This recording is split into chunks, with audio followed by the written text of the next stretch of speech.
नमस्कार दोस्तों, स्वागत है आपका हमारे चैनल टेल्स बाय यशु पर। यहाँ पर आपको मिलेंगी रोचक और सस्पेंसफुल कहानियाँ। अगर आपको यहाँ पर हमारी कहानियाँ पसंद आती हैं तो कृपया करके आप हमारी वीडियोस को लाइक करें, इसको अपने दोस्तों को साथ शेयर करें और साथ के साथ अपना कमेंट करना ना भूलें। अगर आप इस चैनल पर नए हैं तो कृपया करके इसे सब्सक्राइब भी करें। आपका ज़्यादा समय न लेते हुए चलो आज की कहानी को शुरू करते हैं।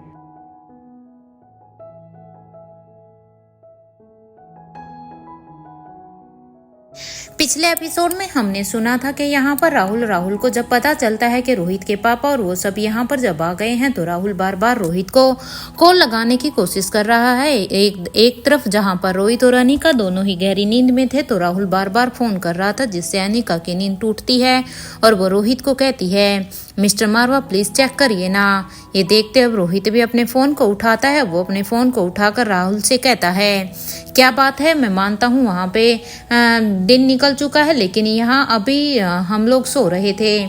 ये कहते ही अब राहुल कहता है कि अगर तुम ऐसे ही सोते रहे तो यहाँ पर, क्योंकि यहाँ पर तो देखो ना 2 मॉन्स्टर आ गए हैं। तब रोहित कहता है, तुम किस मॉन्स्टर की बात कर रहे हो? तब राहुल कहता है कि वही चाचा, पंकज चाचा और हंसराज चाचा। और कौन हो सकता है? एक वही है हमारी फैमिली के सबसे बड़े मॉन्स्टर। वो अपनी फैमिली के साथ वो दोनों कंपनी में तुम्हारी पोजीशन को लेना चाहते हैं। अब तुम मुझे बताओ कि मुझे क्या करना है और क्या नहीं। तुम्हें पता ही है ना कि बिजनेस में मेरा सेंस तो बिल्कुल ही जीरो है। मुझे बिजनेस के मामले में कुछ भी नहीं पता, इसलिए मैं तो अब इसमें कुछ भी नहीं कर पाऊंगा। अगर दादी माँ ने मुझे बोर्ड ऑफ डायरेक्टर की मीटिंग में भेज दिया तो फिर तुम ही बताओ ना कि मैं वहाँ पर क्या करूँगा, क्योंकि मैं तो वहाँ पर सिर्फ गाना ही गा सकता हूँ और बोर्ड की मीटिंग में तो दादी माँ मुझे गाना गाने के लिए तो बुलाएगी नहीं ना। तो इस गाने के अलावा तो अब मैं कुछ कर भी नहीं सकता। मैं बस वहाँ पर सबके चेहरे ही देख सकता हूँ, क्योंकि मुझे ना तो कुछ डिसीजन लेने का पता है कि कैसे वहाँ पर डिसीजन लेना है, और वैसे भी सबकी नज़रों में तो मेरी याददाश्त जा चुकी है। इसलिए प्लीज़, अगर दादी माँ ने मुझे उस बोर्ड मीटिंग में भेज दिया तो फिर तो मैं वहाँ पर क्या करूँगा। इसलिए अब मुझे डर अपने लिए हो रहा है कि प्लीज मुझे वहां पर कोई भी ना भेजें। राहुल की यह बात सुनकर अब रोहित कहता है कि ठीक है, तुम इतना पैनिक मत करो, मैं सोचता हूँ कुछ, क्योंकि मैं तुम्हें वहां पर नहीं जाने दे रहा हूँ। और हाँ, तुम्हें कुछ करने की भी जरूरत ही नहीं है और ना ही तुम्हें इसे बारे में ज़्यादा सोचने की ज़रूरत है। और हाँ, तुम अपने चेहरे पर कोई एक्सप्रेशन मत लेकर आना, वरना उन्हें तुम पर शक हो जाएगा। और ये बताओ कि धीरज भी वहां पर आया हुआ है क्या? रोहित की ये बात सुनकर अब राहुल कहता है, नहीं, वो कल आएगा। उसकी टेंशन तो मुझे और भी ज़्यादा है कि कहीं कहीं वो मुझे पहचान ना ले, क्योंकि एक वही है जो मुझे अच्छी तरह से पहचान सकता है। बाकी सबको तो मैं देख लूँगा। मुझे बस डर उसी का है कि अगर वो यहाँ पर आया तो फिर मेरा क्या होगा। ये सुनते ही अब रोहित कहता है कि फिर ठीक है, तुम्हें मैं बाद में बताता हूँ कि तुम्हें क्या करना है और क्या नहीं। और हाँ, एक बात और, तुम ज़्यादा पैनिक मत करो, क्योंकि अगर तुम ज़्यादा पैनिक करोगे तो फिर तो मुझे लगता है कि धीरज की तो छोड़ो, तुम्हें मारवा परिवार से ही कोई पहचान लेगा।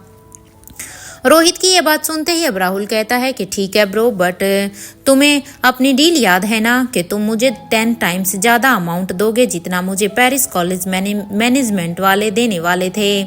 क्योंकि ब्रो, मैंने तुम्हारी वजह से अपने उस कंसर्ट को छोड़ा है, इसलिए प्लीज़ मुझे अपना जो तुमने मुझसे प्रॉमिस किया है मुझे उतना ही अमाउंट देना। राहुल की ये बात सुनकर अब रोहित कहता है, मुझे अच्छी तरह से याद है कि मैंने तुमसे क्या प्रॉमिस किया है और मैं अपने वादे का पक्का हूँ। अब चलो रखो फ़ोन। ये कहते हुए ही अब रोहित अपने फ़ोन को डिस्कनेक्ट कर देता है। तभी उसकी नज़र अब फ़ोन को डिस्कनेक्ट करने के बाद अभी अनिका पर जाती है, जो कि अभी उसे ही घूर घूर कर देख रही थी। क्योंकि रोहित जब राहुल से बात कर रहा था तब से ही अनिका रोहित और राहुल की बातों को सुन रही थी, क्योंकि राहुल की तो उसे अच्छे से बात सुनाई नहीं दे रही थी। लेकिन रोहित राहुल से जो भी कह रहा था उसे अब सुनकर अनिका कड़ियों में जोड़ने की कोशिश कर रही थी कि आखिर ये दोनों किस बारे में ऐसे डिस्कशन कर रहे हैं। अनिका को ऐसे खुद पर घूरता हुआ देखकर अब रोहित कहता है, क्या हुआ अनिका, तुम मुझे ऐसे क्यों देख रही हो? रोहित के इस सवाल पर अब अनिका कहती है कि पहले मुझे ये बताइए मिस्टर मारवा कि आप कॉलेज में थे अनिका के इस सवाल पर अब रोहित थोड़ा सा अनकंफर्टेबल हो जाता है और अब वो अनिका को ही देखता है। अब वो अनिका की बात को टालते हुए कहता है, अनिका तुम क्या कहना चाहती हो ये बताओ। रोहित को इस तरह से उसके सवाल को इग्नोर करता हुआ देखकर अब अनिका कहती है, मैं आज के बारे में पूछ रही हूँ कि आज जब वहाँ पर फाइट हो रही थी मिस्टर मारवा, तब क्या आप कॉलेज में थे। अब अनिका के फिर से उस सवाल को सुनकर अब रोहित कहता है, नहीं अनिका, मैं तो बस, रोहित ने अभी यही ही कहा था। लेकिन ये सुनते ही अब अनिका कहती है कि हाँ हाँ बोलिए ना मिस्टर मारवा, मैं तो बस ऐसे ही का, क्या इससे आगे क्या बात है, प्लीज बोलिए। अपने आप मैं ना आपके आप तो वहां पर अपने आप ही पहुंच गए थे। हाँ यही सब कुछ बोलना चाहते हैं ना मिस्टर मारवा आप। साथ में ये भी बोलना कि हाँ ऐसे ही फाइट की थी और उसके बाद में आप न्यूरोलॉजी डिपार्टमेंट के बेसमेंट में चले गए थे, है ना मिस्टर मारवा। यही जो मैं कह रही हूँ वही सब ठीक है ना। अनिका की अब ऐसी बातें सुनकर तो अब रोहित को की एकदम से ही हंसी छूट जाती है। वो हंस रहा था लेकिन अब वो खुद की हंसी को कंट्रोल करते हुए अब अनिका से कहता है, मेरे ख्याल से अब जब तुम उठी गई हो तो हमें शावर ले लेना चाहिए। रोहित को फिर से उसके बाद का उसके सवाल को इस तरह से इग्नोर करता हुआ देखकर अब तो अनिका को बहुत ही गुस्सा आ जाता है, क्योंकि रोहित हर बार ही तो जब भी अनिका कोई उससे ऐसा सवाल करती थी तो रोहित हमेशा से ही उसको ऐसे टाल देता था। इसलिए अब अनिका कहती है, सही कर रहे हो मिस्टर मारवा आप, क्योंकि मुझे किसी भी चीज का कुछ भी पता नहीं होता। ये ठीक चल रहा है जो भी कुछ चल रहा है, क्योंकि मुझे जिन बातों के बारे में पता होना चाहिए या जिनके बारे में मुझे पता करने का हक होता है, मुझसे वो बात भी छिपाई जा रही हैं। ठीक है मिस्टर मारवा, लेकिन याद रहे कि आगे से अगर कुछ भी ऐसा वैसा होता है तो फिर आप मुझसे ये उम्मीद बिल्कुल भी मत करना। अनिका को अब इस तरह से नाराज होता हुआ देखकर अब रोहित अनिका को एकदम से अपनी तरफ खींच लेता है और जैसे ही रोहित अनिका को अपनी तरफ खींचता है तो अनिका फिर से रोहित के ऊपर होती है। अब रोहित की ये बात सुनकर अब अनिका को गुस्सा तो आया हुआ था, लेकिन हाँ अनिका अब रोहित की बाहों में होते हुए अब कहती है, ठीक है फिर मिस्टर मारवा, मुझे अब कोई शावर वावर नहीं लेना है, मुझे बस थोड़ी देर ऐसे ही रहना है अब आपकी बाहों में ही। प्लीज आज मुझे वैसे ही प्यार कीजिए ना जैसे आप प्रिया से करते हैं, क्योंकि मैं आपको बता नहीं सकती मैंने आपको कितना मिस किया। जब मुझे आपके बारे में पता चला तो मैं बता नहीं सकती, मैं पूरी तरह से सुन हो गई थी। अनिका की अब ये बातें सुनकर अब रोहित उसे एक फोरहेड किस करते हुए कहता है, अनिका तुम रिया नहीं हो, तुम उसकी ममा हो, अब जल्दी से उठो मेरे ऊपर से। रोहित की ये बात सुनकर अब अनिका कहती है, नहीं मिस्टर मारवा, पहले मुझे ये बताइए कि आप चिराग और अब्दुल के जरिए ये मैसेज क्यों आपने ये मैसेज क्यों भिजवाया हुआ था, इसका मकसद क्या था, आप करना क्या चाहते थे, और फिर आपने खुद की जगह राहुल को मारवा हाउस क्यों भेज दिया। यहाँ पर आपने क्या क्या किया है मुझे सब कुछ पता है, लेकिन क्या आप मुझे इन सब का रीजन बता सकते हैं। अनिका की ये बात सुनकर तो अब रोहित कहता है, तुम इस बात पर ज़्यादा ध्यान मत दो अनिका, क्योंकि अभी मैं हूँ ये सब संभालने के लिए, क्यों मैं अच्छी तरह से जानता हूँ कि तुम्हारे कंधों पर पहले ही रिस्पॉन्सिबिलिटी बहुत ही ज़्यादा है। इसलिए मैं नहीं चाहता कि अपनी बातों को बताकर मैं तुम्हारे कंधों पर उस रिस्पॉन्सिबिलिटी को और भी ज़्यादा बढ़ा दूँ, क्योंकि मैं तुम्हारा ये जिम्मेदारी थोड़ा सा कम करना चाहता हूँ, ना कि उसे बढ़ाना चाहता हूँ। रोहित की ये बात सुनकर अब अनिका थोड़ा उसके ऊपर से उठकर अब अपने चेहरे को रोहित के चेहरे के ऊपर लेकर अब अपनी नाक को उसकी नाक से टकराते हुए कहती है, मिस्टर मारवा, मैं आपकी वाइफ हूँ, अगर आप मुझसे कुछ शेयर करेंगे तो उससे मेरी कोई भी जिम्मेदारी नहीं बढ़ने वाली है, जबकि अगर आप वो सब मुझे बताएंगे तो इससे मुझे खुशी होगी। मुझे आपके बारे में जानने का पूरा ही हक है मिस्टर मारवा, ये बात आप क्यों नहीं समझते हो, और क्या सच में आपने मुझे इतना वीक समझ लिया कि मैं अपनी जिम्मेदारियों को नहीं निभा सकती या मैं अपने किसी काम को नहीं कर सकती, क्योंकि इतना तो अब तक आपको भी मेरे बारे में पता होगा ना कि हाँ मैं अनिका हूँ, मैं हर चीज कर सकती हूँ। वो बात अलग है कि हाँ मेरे पास में ऑलरेडी इतना वर्क प्रेशर होता है कि शायद मेरे पास टाइम नहीं होता, लेकिन मिस्टर मारवा एक बार मुझे बता कर तो देखिए। ये कहते हुए ही अनिका रोहित को देखने लगती है। कुछ देर तक ऐसे ही दोनों अब एक दूसरे को देखते रहते हैं। वैसे देखते देखते कब वो एक दूसरे में खो गए उन्हें भी पता नहीं चला। तभी अब रोहित ने अनिका से कहा, क्या तुम जानना नहीं चाहती अनिका कि तुम मेरे बच्चों की माँ कैसे बनी थी। रोहित ने अब सडनली से ही उस सवाल को अनिका से पूछ लिया था जिसके बारे में अनिका न जाने कितने ही वर्षों से जानने की कोशिश कर रही थी, क्योंकि अनिका को जब अपने इन्हीं सवालों के बारे में जानना था तभी से ही न जाने कितने ही एक से एक सवाल, एक से एक बड़ी पहेली अनिका के सामने और भी उलझती चली गई थी। लेकिन अब तक वो अपने इस सवाल तक पूरी तरह से नहीं पहुंची थी, क्योंकि जितने भी लोगों से वो मिली थी उसके बारे में सब अपनी अपनी तरफ से जो उन्हें लगता था अपनी वो राय दी थी। इसलिए अब रोहित के इस सवाल पर अब अनिका एक हैरानी से उसे देखती है। अनिका अब हैरान होती है कि आखिर रोहित अब उस बात के बारे में रोहित अब इस बात को क्यों छेड़ रहा है। क्या सच में मिस्टर मारवा को उस चीज के बारे में पता चल गया है। इसलिए अब वो हैरानी से रोहित से कहती है, क्या मतलब है आपका मिस्टर मारवा? मुझे सच सच बताइए कि क्या आप इस सच जानते हैं? क्योंकि अनिका के इस सवाल पर अब रोहित कुछ पल के लिए तो चुप रहता है, लेकिन अब वो हाँ में कुछ देर सोचने के बाद अपना सिर हिला देता है। रोहित के अब इस रिएक्शन पर तो अनिका अब उसे फटी हुई आंखों से देख रही थी, क्योंकि अनिका को तो खुद भी यकीन नहीं हुआ कि जिन सवालों को वो इतने सालों से ढूंढ रही है, उन्हें पता लगाने की कोशिश कर रही है कि आखिर ये सब हुआ कैसे था, वो रोहित जानता था। इसलिए उसे अब विश्वास नहीं हो रहा था कि क्या सच में रोहित उससे पहले उसके उस सच तक पहुंच चुका था। इसलिए रोहित अब अनिका को अपनी तरफ ऐसे हैरानी में देखता हुआ देखकर अब रोहित जल्दी से अब वही मेडिसिन जो स्वाति मल्होत्रा ने उसे दी थी, उस मेडिसिन की तरफ अपने हाथ को करते हुए कहता है, अनिका तुम बस वो मेडिसिन खा लो, तुम्हें उस रात का सब सच याद आ जाएगा, मेरा विश्वास करो। रोहित की ये बात सुनकर तो अब अनिका को एक ऐसा महसूस होता है जैसे पता नहीं उसे एक झटका लगा, क्योंकि वो पहले रोहित को देखती है तभी अब वो उस मेडिसिन को अनिका को कुछ भी समझ में नहीं आता कि आखिर रोहित का इस मेडिसिन से क्या मतलब है, रोहित उसे ये मेडिसिन क्यों देना चाहता है। और अगर सच में ऐसा है कि ये मेडिसिन खाने से ही मुझे कुछ याद आएगा तो रोहित के पास ये मेडिसिन कहाँ से आई। अनिका रोहित से कहती है, ये मेडिसिन मिस्टर मारवा। इससे पहले कि अनिका अपनी बात को पूरा करती के तभी रोहित ने ही उसकी बात को काटते हुए ही कहा, हाँ अनिका ये मेडिसिन स्वाति माँ ने मुझे ये मेडिसिन दिया है। इस मेडिसिन को तुम प्लीज इसे खा लो और इससे शायद तुम्हें सब कुछ याद आ जाएगा। अब रोहित की ये बात सुनकर अब अनिका जल्दी से उठकर बैठ जाती है, क्योंकि अनिका को अब खुद यकीन नहीं हो रहा था कि आखिर ये मेडिसिन ऐसी कौन सी है और इसे खाने से उसे क्या ही कुछ याद आ जाएगा जो वो भूल चुकी है। क्योंकि अनिका को तो अब तक इस बारे में कुछ भी पता नहीं था कि उसके साथ जो कुछ हुआ उसे सच में पता भी था और किसी मेडिसिन से उसे उस चीज के बारे में पता चल जाएगा। लेकिन अब उसके पास क्योंकि कोई ऑप्शन नहीं था, इसलिए अब वो उस टेबल के पास जाकर अब जल्दी से एक पानी का गिलास उठाती है और फिर अब वो उस मेडिसिन को अपने मुंह में डाल लेती है, क्योंकि अनिका भी बस अब जल्द से जल्द इस सवाल के बारे में जानना चाहती थी। और अब फिर वो उस मेडिसिन को लेने के बाद अब साथ में पानी पीती है। कुछ ही देर में वो मेडिसिन अपना असर अनिका पर दिखाने लगती है। अनिका अब अपने दोनों ही हाथों को जोर से अपने सिर पर रख देती है। उसे देखकर तो अब ऐसा लग रहा था कि जैसे आज उसका सिर ही फटा जा रहा हो।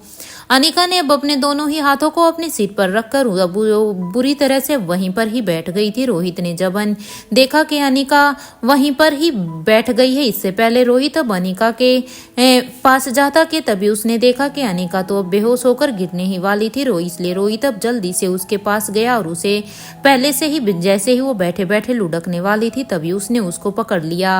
रोहित अब बार बार बस अनिका से ये कह रहा था, तुम ठीक तो हो ना अनिका? क्या हुआ है तुम्हें अनिका? प्लीज बताओ ना, क्या तुम ठीक हो?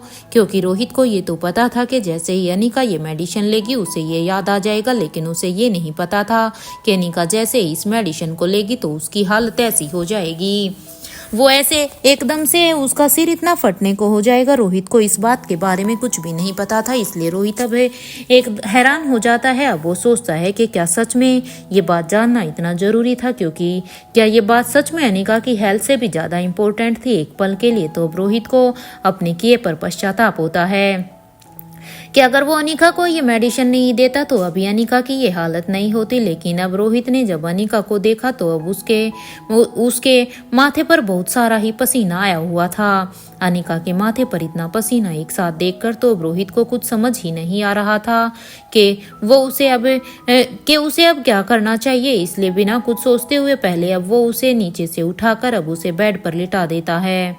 रोहित अब बेड पर लेटाने के बाद अब अपने मन में ही यही सोच रहा था, आखिर ये क्या हो गया है अनिका को? क्या सच में इस मेडिसिन का कोई साइड इफेक्ट तो नहीं हो गया अनिका को, जो अनिका की हालत अब ऐसी हो गई है? इससे पहले कि रोहित कुछ भी सोचता या कुछ कर पाता, उसने देखा कि अनिका ने उसका हाथ कसकर अब पकड़ा हुआ है। रोहित बस अब उसे ही देख रहा था और अब वो उसे देखकर ये समझने की कोशिश कर रहा था कि आखिर ये सब हो क्या रहा है। अपने हाथ से अब वो अनिका के सिर पर धीरे धीरे अब थपकी दे रहा था, तो क्योंकि जिस तरह से अनिका ने अपने सिर को पकड़ा हुआ था उसे देखकर अब रोहित को लग रहा था कि शायद अनिका का सर फटा जा रहा है। इसलिए अब वो उसके हाथों को वहां से हटाकर अब वो सीधे ही उसके हाथों पर हल्की हल्की थपकी देता है ताकि अनिका को थोड़ा सा रिलैक्स फील हो। तो वही अभी अनिका को धुंधली धुंधली सी यादें अब याद आ रही थी कि कोई उसके साथ जबरदस्ती करने की कोशिश कर रहा था और वो खुद को बचाने के लिए वहां पर चिल्ला रही थी। उस रूम का दरवाजा वहां पर खुला और कोई उसके रूम में आ गया। अब जैसे ही अब अनिका को ये सब याद आता है तो अनिका अब अपनी आंखों को एकदम से ही खोल देती है और अब वो सामने रोहित को देखकर अब वो बेड से उठकर उसे एकदम से ही गले लगाकर कहती है, थैंक यू मिस्टर मारवा, उस रात मुझे बचाने के लिए। अनिका की ये बात सुनकर अब रोहित कहता है कि तुम मुझे थैंक यू क्यों कह रही हो अनिका? मुझे तो तुमसे इवन सॉरी बोलना चाहिए। तुम्हें बचाने के लिए मैं वहां पर गया था, लेकिन मैंने ही तुम्हारे साथ, क्योंकि उस रात मेरा कुछ भी ऐसा इंटेंशन नहीं था। मैं बस उस रात तुम्हें बचाने के लिए गया था, लेकिन सॉरी मुझे उस चीज के लिए बोलना चाहिए कि मैंने खुद ही तुम्हारे साथ ऐसा, जबकि तुमने मुझे बताया था कि 5वें महीने बाद तुम्हारी शादी है। ये सब बताने के बाद भी मैंने तुम्हारे साथ इतना गलत किया, उसके लिए सॉरी। रोहित की ये बात सुनकर अब अनिका कहती है, आपको ये याद है कि मैंने आपसे ये कहा था कि मेरी शादी होने वाली है, लेकिन आपको ये याद नहीं है कि मैंने आपसे ये भी कहा था कि वो लड़का मुझसे क्यों शादी करना चाहता है, क्योंकि उस समय मैं तो खुद कितनी ही मोटी थी। अनिका की अब ये बात सुनकर अब रोहित और अनिका अब दोनों ही एक दूसरे से अब अलग होते हैं और अब वो एक दूसरे को ही देखने लगते हैं। एक दूसरे को ऐसे देखने के बाद अब अनिका रोहित से पूछती है कि मिस्टर मारवा, आप वहां मेरे रूम तक कैसे पहुंचे थे? क्या आप मुझे ये बताएंगे? अनिका के इस सवाल पर अब रोहित कहता है कि कामिनी और मनीषा गुलेरिया ये दोनों ही मुझे वहां तक तुम्हारे घर तक लेकर गई थी, क्योंकि वहां तक पहुंचाने वाली मुझे ये दोनों ही औरतें हैं, क्योंकि शायद ये प्लान उन्होंने पहले ही बना रखा था, क्योंकि वो दोनों ही नहीं चाहती थी कि तुम्हारी शादी उस लड़के से हो और वो दोनों तुम्हारे रिश्ते को तोड़ना चाहती थी। इसीलिए उन दोनों ने ये ऐसा प्लान बनाया था। वो दोनों हर वो मुमकिन कोशिश कर रही थी जिससे तुम्हारी शादी कुणाल डोगरा से टूट जाए। वैसे अनिका, क्या तुम्हें इस बात के बारे में पता चला कि तुम्हारे से कुणाल डोगरा शादी करके वो तुम्हारी माँ की कंपनी को क्यों लेना चाहते थे? उनका क्या मोटिव हो सकता है तुम्हारी इस माँ की कंपनी को लेने के पीछे? रोहित के इस सवाल पर अब अनिका कहती है कि जब मैं रिया को लेकर मनाली वापस आई थी तो मैंने बहुत ही कोशिश की थी कि मैं पता लगा सकूं कि मेरी माँ की उस कंपनी को वो लोग क्यों लेना चाहते हैं। आखिर क्या है मेरी माँ की उस बनाई हुई कंपनी में जिसकी वजह से कुणाल जैसा इंसान मेरे जैसी इतनी मोटी से शादी करने के लिए एक पल के लिए तैयार हो गया था। लेकिन उस काम में मैं सक्सेसफुल नहीं हो पाई थी, क्योंकि मुझे तो उसके अंदर ऐसा कुछ भी नजर नहीं आया, क्योंकि उसके साथ साथ फिर हम वहां पर उस V16 पाउडर ड्रग को ढूंढने में लग गए थे। अनिका अब सारी बातें यहाँ पर रोहित मारवा को बता देती है, जैसे जैसे उसने कोशिश की थी और कैसे वो उस काम को पूरा नहीं कर पाई थी। अनिका की ये सारी ही बातें सुनकर अब रोहित कहता है, पता नहीं अनिका क्यों, लेकिन ये बात मुझे उतनी सीधी लग नहीं रही है जितनी ये मुझे दिखाई दे रही है, क्योंकि मुझे इस चीज में कुछ ना कुछ तो झोल दिखाई दे रहा है, क्योंकि यहाँ पर डोगरा परिवार का कुछ तो लालच रहा ही होगा, जिसकी वजह से उन्होंने तुम्हारे से शादी करने की शर्त भी मान ली थी जो तुम्हारी माँ ने उनके साथ की थी। लेकिन इतना सीधा नहीं हो सकता, क्यों दूसरी तरफ ये इतना सीधा नहीं हो सकता क्योंकि उस कंपनी में जरूर कुछ तो ऐसा है जो वो वहां पर उस कंपनी को अपने नाम करा कर ही हासिल कर सकते हैं। रोहित की ये बात सुनकर अब अनिका भी एक सोच में पड़ जाती है। अनिका फिर से इन सब बातों को फिर से सोचने पर मजबूर हो जाती है जो अनिका ने कहीं पीछे छोड़ दी थी, क्योंकि जब अनिका को वहां पर कुछ नहीं मिला था तो अनिका ने उसे ऐसे ही छोड़ दिया था, क्योंकि वो जानती थी कि किस तरह से गौतम गुलेरिया ने उसे फोर्स किया था कि वो अपनी माँ की कंपनी को कामिनी के नाम कर दे। अनिका अब सोचती है कि सच में उस समय उसके सौतेले पिता ने भी पता नहीं कितनी ही कोशिशें की थी, क्योंकि ये डोगरा परिवार की कंडीशन थी। वो उसी लड़की से अपनी बेटी की शादी करवाएगा जिसके नाम पर वो कंपनी होगी, और इसीलिए ही गौतम गुलेरिया ने अनिका को फोर्स किया था कि वो कामिनी के नाम उस कंपनी को कर दे, ताकि वो कंपनी जब कामिनी के नाम ट्रांसफर होगी तो फिर डोगरा परिवार में कामिनी की शादी हो जाएगी, जो कि स्वाति मल्होत्रा ने वो एग्रीमेंट किया था। यहाँ आज सालों बाद रोहित और अनिका अब भी उस रात की बात को ही कर रहे थे जिस रात की वजह से ये दोनों आज साथ में हैं। वहां दूसरी तरफ अब तक राजीव गुलेरिया ने अपने गुस्से को काफी कंट्रोल कर लिया था। वो अपना फोन उठाकर अंजलि के नंबर को डायल कर देता है, क्योंकि जब अंजलि मल्होत्रा बार बार राजीव गुलेरिया को कॉल कर रही थी तो तब उसे अंजलि मल्होत्रा के ऊपर बहुत ही गुस्सा आ रहा था कि अंजलि ने आज तक उससे उसकी बेटी के राज को छिपाए रखा। इसलिए वो गुस्से में उसे कुछ ऐसा वैसा ना कह दे, इसलिए वो अंजलि के फोन को इग्नोर कर रहा था। लेकिन अब जैसे ही उसका गुस्सा थोड़ा सा शांत हुआ तब उसने अपने फोन को उठाकर अंजलि के नंबर को डायल कर दिया था। उसके डायल करते ही जल्द ही अब वहां पर दूसरी तरफ से अंजलि की आवाज आती है, क्योंकि अंजलि मल्होत्रा भी जल्द से जल्द बस राजीव से बात करना चाहती थी, क्योंकि अंजलि मल्होत्रा को बस अपने बेटे के बारे में जानना था कि क्या सच में उसका बेटा कहीं राजीव गुलेरिया के पास तो नहीं है, क्योंकि अब भी आकाश के कहे हुए शब्द उसके दिमाग में घूम रहे थे, जिसकी वजह से उसे पूरी रात नींद भी नहीं आई थी।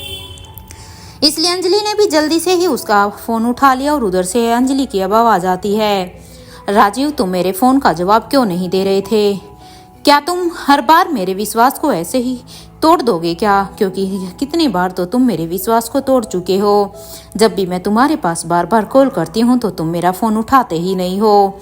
अंजलि की ये बात सुनकर अब राजीव कहता है, मैंने तुम्हारा विश्वास तोड़ा है सीरियसली, या फिर तुमने मेरा भरोसा तोड़ा है? क्या लगता था तुम्हें कि तुम मुझसे मेरी बेटी का सच छुपाओगी और मुझे उस चीज के बारे में पता भी नहीं चलेगा? क्या सोचकर तुमने आलिशा को बड़ी रानी को सौंप दिया था? वो मेरी बेटी है, अगर तुम संभाल नहीं सकती थी तो कम से कम एक बार उसे मुझे दे देती।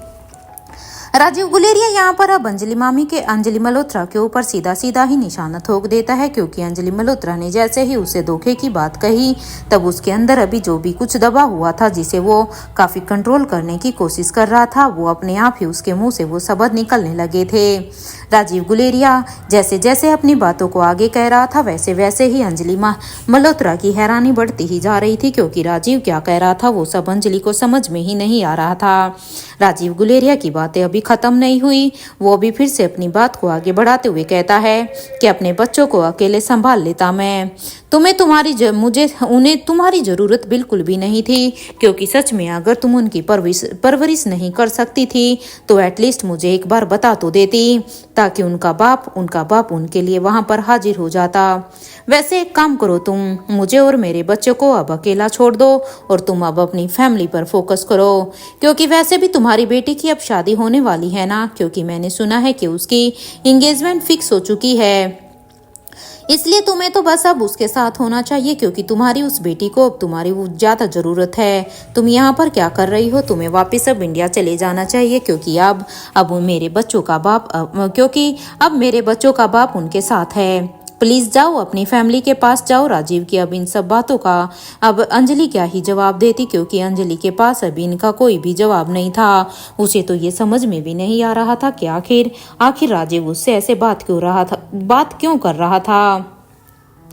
अंजलि किसी भी सवाल का जवाब भी देती तो क्या ही देती, क्योंकि उसे तो खुद अब तक ये नहीं पता था कि सच में उसने एक बेटी को भी जन्म दिया था। कुछ देर तक तो वो बस ऐसे ही राजीव की बातों को सुनकर उन्हें समझने की कोशिश करती है कि आखिर राजीव कह क्या रहा है, और वो कुछ देर तक ऐसे ही दूसरी तरफ फोन पर खामोश रहती है। लेकिन फिर अब उसने राजीव से कहा, इतना कह चुके हो तो अब ये भी बता दो कि मेरा बेटा कौन है, क्योंकि अगर तुम इतना ही कह चुके हो, तुम्हें सच में इतना ही पता चल चुका है, तो अब फिर तो तुम्हें बेटे के बारे में भी पता ही होगा, जो तुमने आज तक मुझे नहीं बताया। अंजलि की ये बात सुनकर अब राजीव हैरान होता है। अब राजीव कहता है, आकाश, आकाश वो है तुम्हारा बेटा? अरे नहीं नहीं, तुम्हारा तो उसे कोई रिश्ता ही नहीं है, सिर्फ मेरा बेटा है वो। क्योंकि आकाश से तुम्हारा कोई भी रिश्ता नहीं है, इसलिए वो सिर्फ मेरा बेटा है। राजीव की ये बात सुनकर तो अंजलि के हाथ से उसका फोन ही एकदम से ही नीचे गिर जाता है, क्योंकि जैसे ही उसने राजीव गुलेरिया के मुंह से सुना कि आकाश गुलेरिया ही तुम्हारा बेटा है, तो उसी के हाथ एकदम से ही ऐसे सुन हो जाते हैं कि वो अपने फोन को अपने हाथ में पकड़ ही नहीं पाती और उसका फोन नीचे गिर जाता है।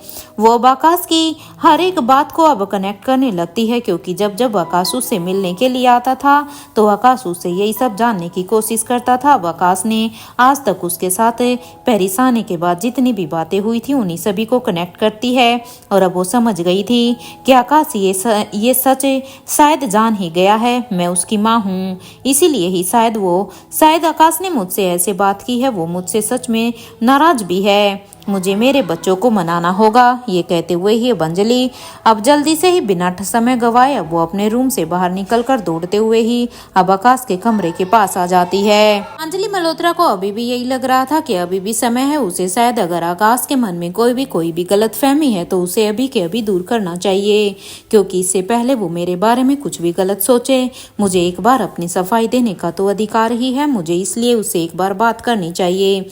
साथ के साथ उसे खुशी इस बात की भी थी कि फाइनली जिस मकसद से वो यहाँ पर पेरिस में आई थी, वो पेरिस में उसका वो मकसद पूरा हो गया था।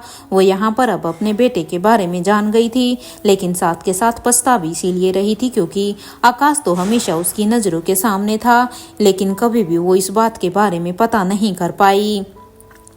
काश उसे इस बात के बारे में पहले से ही पता होता कि आकाश उसी का ही बेटा है, तो शायद आज वो इतने सालों तक अपने बेटे के लिए नहीं तड़पती।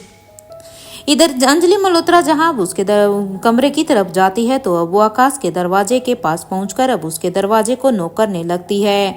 वहीं दूसरी तरफ आकाश अभी अपने रूम में सो ही रहा था, लेकिन दरवाजे की जोर जोर से खटखटाने की आवाज से वो अब जल्दी से उठकर बैठ जाता है, और अब वो हैरानी से अपनी नींद से जागकर अब जल्दी से अपने रूम के दरवाजे के पास जाकर उसे खोलता है, क्योंकि उसे कुछ भी समझ में नहीं आता कि आखिर आज इतनी हड़बड़ी में कौन है जो बार बार दरवाजे को नॉक किए ही जा रहा है। क्योंकि आज अंजलि मल्होत्रा किसी भी तरह का इंतजार नहीं कर सकती थी। जैसे ही वो आकाश के दरवाजे को खटखटाने लगी थी तो वो बिना किसी भी एक भी सेकंड रुके वो बस उसको नॉक ही किए जा रही थी। इसलिए अब जैसे ही दरवाजा खुलता है तो आकाश देखता है कि वहां पर सामने अंजलि मल्होत्रा खड़ी है। अंजलि मल्होत्रा को देखकर तो अब वो अपनी आंखें मसलते हुए अब कहता है, क्या हुआ है आंटी, आप इतनी सुबह यहाँ पर क्या कर रही हैं, और वो भी आप मेरे कमरे के बाहर? क्या कोई आपको मुझसे काम है? आकाश को सामने देखकर अब अंजलि अपने आप को खुद को रोक नहीं पाई थी, और उसने अब जल्दी से आकाश को अपने गले लगा लिया। अंजलि मामी के इस एक्शन पर तो अब आकाश को कुछ भी समझ में नहीं आया कि आखिर अब इन्हें ऐसा क्या हो गया है।